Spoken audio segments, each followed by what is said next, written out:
In a warehouse, there's typically two objectives that you have. And when I say warehouse, I'll speak of it first from with regard to distribution to your customer. There's two primary key metrics that those warehouses have. One is on-time delivery. You get an order, typically within a day or two, whatever your service level commitment is to your customer, can you find the inventory and get it out to the client on time? You have to know exactly how much inventory you have, whether you can receive the order, whether you can go pick it, pack it, and ship it.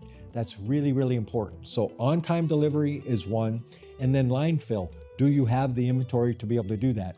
So we receive 100 orders. Do I have inventory? Can I find it and can I ship it? On-time delivery, do I get it out within 24 hours or 48 hours, whatever the service level commitment is? And number two, do I have the inventory to be able to ship it? Oftentimes, one of the critical pieces is just knowing what level of inventory you have for operational excellence. You can't do on-time delivery or line fill unless you know exactly what inventory you have.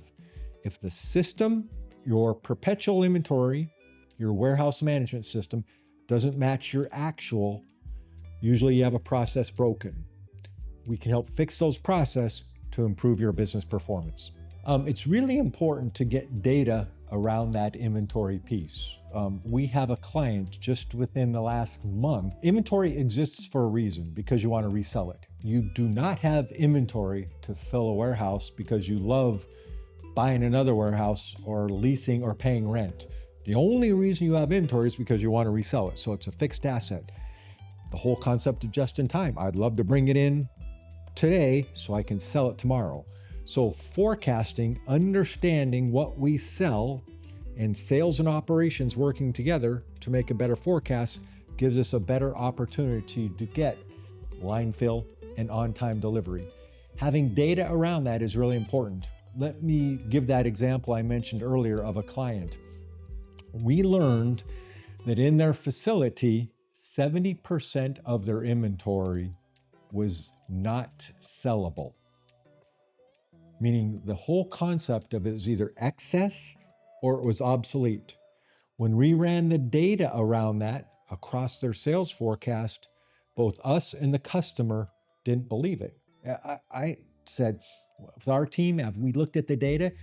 And they told me that. I said, I don't want to present that to the client because it didn't pass the sniff test. We didn't think it was real. We went and looked at it and we were right. It wasn't 70%. It was only like 67%. We felt comfortable with it. We showed it to the client. It didn't pass their test until we peeled the onion back and actually showed them the SKU level information, the item level information, and they learned that indeed 67% of their stuff wasn't sellable. Because they had never looked at the micro level data, they didn't know that.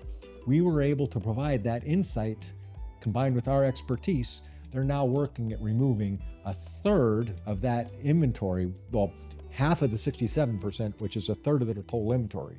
That's going to free up millions of dollars of free cash flow that they can go invest in a better place.